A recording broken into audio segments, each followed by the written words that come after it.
You have heard me talk so many times about the power of co-parenting and effective co-parenting after you're divorced or separated. That can really be a game changer when it comes to the development of your kids, resolving conflicts between the two of you, and being able to move forward in a positive and meaningful way. One of the ways that you can do that is you can consider the process option by which you decide to split. Are you going to be in court? Are you going to litigate everything and fight everything out? Think about how that's going to affect your children. Are you going to choose something more peaceful like the mediation route? If you choose mediation, I assure you the process is very, very different than when you're in court, and the outcome can be very, very different. We're going to go over 6 ways why choosing the divorce mediation process is going to help you be the best co-parent ever, even if the other side is maybe a little bit less resistant or maybe they are pushing back a little bit. But I assure you, even if they're doing that after you're doing divorce mediation, it would have been 10 times worse with litigation. So let's get into it. So briefly, I just want to touch on what divorce mediation is.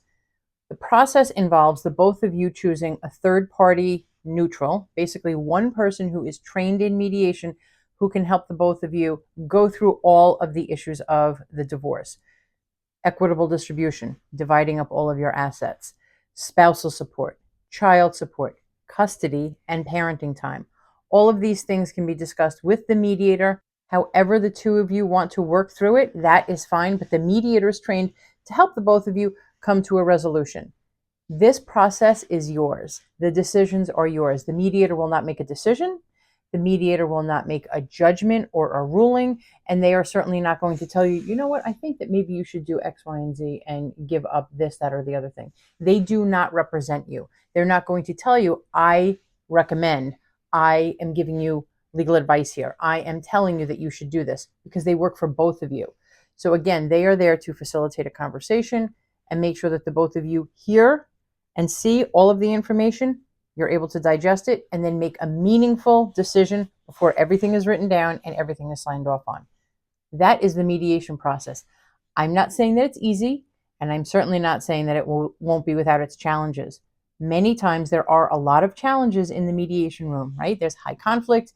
There are very, very real, raw emotions. There's a lot of concerns financially for the kids. So many different things, so many different dynamics going on. So I'm not saying that it's easy. However, if you consider all of those things that are going on, and then you take it and you put it in court and add the pressures of litigation, the time frames, the cost, the scheduling, all of the pressures of being involved in court, it can just exacerbate things and really make co-parenting later so much worse. So in a nutshell, mediation is more about cooperation and not conflict. So let's get into the 6 key ways that divorce mediation is going to help you be a much better co-parent than if you were in divorce litigation. Number 1, improved communication. As I said before, the idea of mediation is that the both of you sit there and have your voices heard, be able to express what your concerns are, what your fears are, what your thoughts are, and then the other side can do the same thing. As co-parents, you really should be able to, and you should be affording each other the opportunity to hear each other, to communicate openly about what it is that you're concerned about. In court, that is not how it works. You are speaking through an attorney, or you're speaking to each other through the court system. Basically, it's motion practice. It is court appearances. It is your attorneys talking back and forth in between via email or phone call. How does that help you communicate better with each other? How does that help the two of you set up a foundation of improved communication for once the divorce is over and down the road when you need to start co-parenting without the structures of the court, without being able to pick up the phone and talk to your attorney and, hey, how do I speak to my co-parent about this? You should be able to do that. You are both the parents of your children, and you want to make sure that you're able to do that in an effective way later. Mediation can help with improved communication so the two of you are able to share thoughts, share concerns, and always keep the kids at the center. Number 2, you are setting a good example for your kids. I say it all the time. Kids are very good on picking up what's going on, whether you say the words or not, whether you're fighting in front of them or not. Kids are not dumb. They pick up the cues, they pick up the feelings, the energy in the room, so they know what's going on. If you now take that energy and the sort of negativity or the feelings of loss and you take it to court, that's going to be amplified and the kids will pick up on it even more. So if you are involved in divorce mediation, the kids can also pick up on that. And they know that even though it's hard, because it will be, the two of you are working together in a cooperative way in order to do something meaningful moving forward. You're not fighting it out in court. You're not calling each other names. You're not secretly talking on the phone with your friend or even with your attorney like, oh, that SOB did X, Y, and Z. No, they can see that you are setting a different tone and that the both of you are doing the hard work of working through the parenting and working through how it is that you're going to communicate for the future for the best interest of your kids. Not only does this reduce the stress in the household for the kids, but it sets a good example for them later on how they can resolve conflict, maybe in their future relationships. A third benefit is custom parenting plans. I'm telling you right now, if you are in court and the both of you cannot agree on what a parenting plan is going to look like, the judge is going to decide. And they're going to decide on how your kids are going to be spending time with you and with their other parent based on that judge's interpretation of what's best for your children. Is that what you want? Or do you want to come to the table and, again, as hard as it is, start to talk it out, start to work it out, start to maybe put in a temporary plan? Let's see if this works. If it doesn't, we can tweak it and we can change it, and then we can go back and redraft it and we can see if that works. You have the opportunity while you're in divorce mediation to see what works best for the both of you and for your kids. It doesn't work like that in court. These customized plans, something that works for your specific family, is not in the purview of the court. They don't have the time to get into the nitty-gritty to know exactly what your children need, and they certainly do not have the wherewithal. They don't know your family. They don't know the emotional needs of your kids' schedule, your work schedule.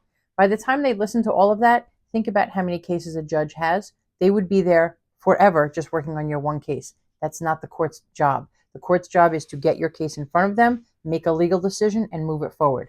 Divorce mediation is about focusing on your family. And because this is a collaborative process where the both of you are working together, both of your voices are going to be heard. And number 4, we touched on this already, but it's really about reducing conflict and stress in the household during the divorce. You are now able to take any feelings of hurt, resentment, sadness, anger, all of that would be exacerbated in court and that would be blown up and amplified 1,000 times. You are taking those feelings and you're able to take them down so that your kids do not feel it seeping into their lives on a regular basis. I'm not saying that you shouldn't be dealing with those emotions and those feelings outside of mediation also. Get therapy. But if you're going to court, all that's going to happen is all of those feelings are going to be 10 times worse. However, if you're in divorce mediation, you can talk it through. You can make sure that you're working it out. And the feelings that you're feeling can be taken out there. You can express it to the co-parent, and your kids don't have to feel it. Lessening the anxiety for children during divorce is extremely important. I tell people all the time, I was a child of divorce, and I remember walking on eggshells when I felt the tension in the household. I knew it. Nobody said the word. The energy was in the room, that everything was very tense, very angry, and we as children had to kind of tiptoe around that. I knew it without them saying it. Your kids will know it too. So if my parents had the opportunity to mediate their divorce as opposed to litigating it in court, the feelings in the household, the stress and the anxiety, that might have been a lot less. The 5th benefit is that it fosters and encourages long-term cooperation and a long-term ongoing relationship. Your relationship is changing. Absolutely. The two of you are splitting. You're going to live separate lives. However, you're always going to be the parent for these children. So if you're thinking about the long game, right? If your kids are 5 years old when you're getting divorced, think about how much longer you have to co-parent with them.